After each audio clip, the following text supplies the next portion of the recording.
I'd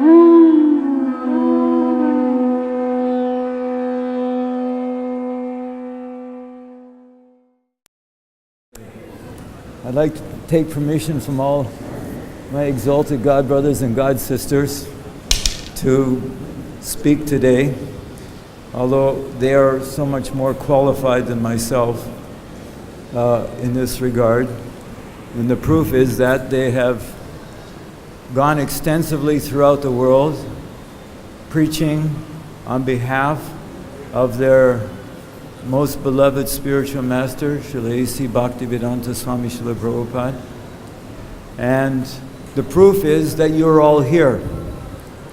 That is the proof of their preaching and the proof of their dedication.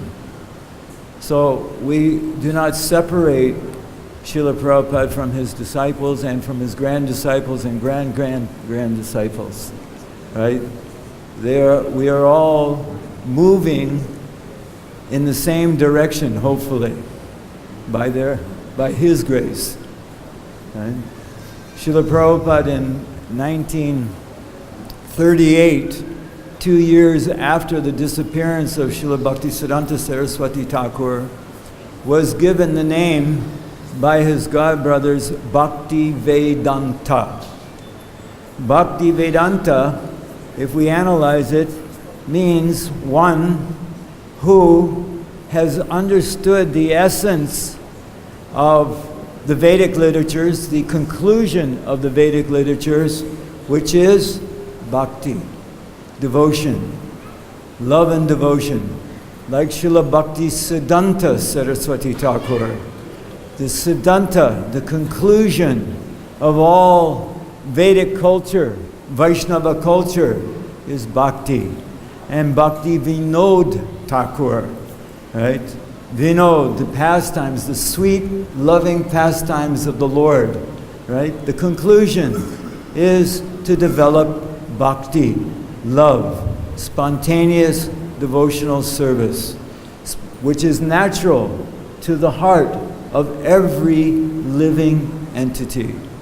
And Srila Prabhupada, he was the ambassador of that bhakti, of that devotion to Sri Chaitanya Mahaprabhu, to all the Guru Varga, Radha Krishna, Krishna Balaram, Gaur Nitai, the whole of the human society, moving and non-moving living entities.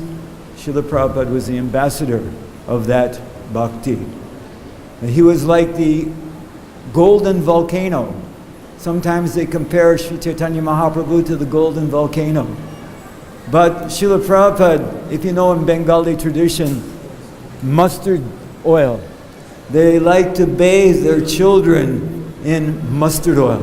Well, Bengalis love mustard oil. They love to take it, eat it, but especially to bathe in it. And Srila Prabhupada's luster was golden. He had a golden hue, right? And he was like that golden volcano who erupted and covered the whole of the world or the universe with love of God, right? He was Mahaprabhu's ambassador. He was, in one sense, non-different from Mahaprabhu, in as much as that he was the special ambassador for the message of love of Godhead that Mahaprabhu came to deliver. The philosophy of Achintya Bheda Bhed, simultaneously one and different. This is the philosophy of Sri Chaitanya Mahaprabhu. Nityananda and Mahaprabhu, non-different and different. Inconceivably one and different. Shastra says if you distinguish between Nityananda and Mahaprabhu, you're a Prashandi, an offender.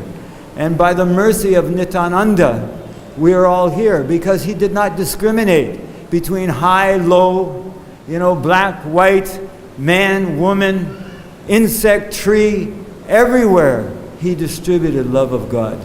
So we are to try to catch that flavor, meaning that when we go out and disseminate Krishna consciousness in the form of Harinam Sankirtan and the recorded Sankirtan in the form of Srila Prabhupada's books, which if you read one word, Prabhupada said, your life becomes perfect.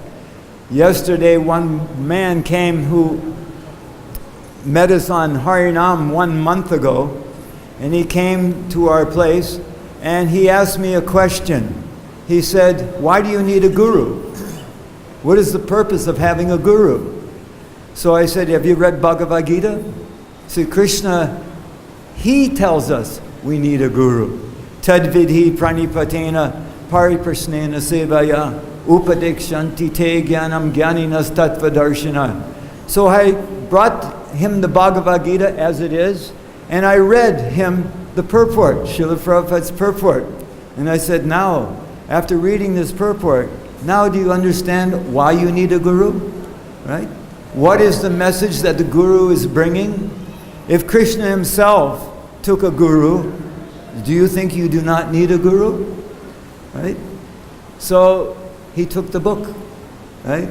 And then I gave him another book, Krishna's Pastimes, right? And there, Srila Prabhupada says in the 10th canto, in his last, actually the 5th last verse in the Bhagavatam, Srila Prabhupada's commentary, Prabhupada talks about trees. And he says how valuable trees are, right?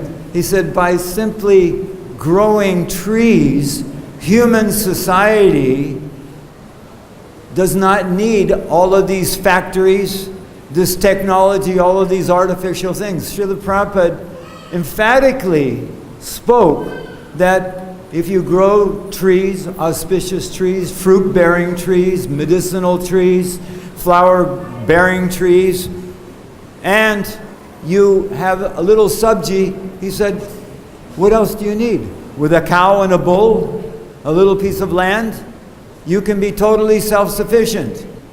How many here have a piece of land? How many people here are growing trees? How many people here have their own cows? We saw one hand there, up, right? Another hand, a few hands. Anyways, Srila Prabhupada wanted us to show the example, how to live simply. He was emphatically describing this in his books. If we read his books on a regular basis, we must take in that knowledge and apply it in our life. And if we do not apply it in our life, then it just sits here. It doesn't go here. The change comes from within, from the heart. Krishna is there as Super Soul. Any book distributor knows that when they go out and distribute books. They don't say the same thing to the same people or different people. They are inspired. Sometimes they meet very difficult customers, and they have to be able to say something that will inspire them to take the book. So who gives them that inspiration? Super Soul. So Srila Prabhupada, he was the ultimate transmitter of the message of Super Soul. There was no blocking. There was no changing. Like he said, I did not write my books. I simply am the scribe. So that is our Guru Parampara. They are rishis. The Vedic literatures are coming from rishis. Rishis are the pure via media through which divinity flows. Sukadeva Goswami, what was his qualification? He sat there and he spoke to his guru, Vyasadeva, and his guru's guru, Narada Muni, were in the audience. And he was speaking to them. What was his qualification? That he was extremely pure and he was empowered. And Srila Prabhupada is a manifestation of Sukadeva Goswami. He is the one who was empowered to disseminate this transcendental knowledge without change to the mass of people throughout the world for the next 10,000 years. So we are all very fortunate. We cannot measure our fortune for coming in contact with His divine grace. And we should never underestimate. Bhaktivinoda Thakur, he explains in his explanation of Shikshastakam, he says that in the Hare Krishna mantra, if we say Nam, Rup, Guna, Lila, all the way up to Madhurya Ras, it is there in the Hare Krishna mantra. If we chant the Hare Krishna mantra without offense, we can experience all the way to Madhurya Lila.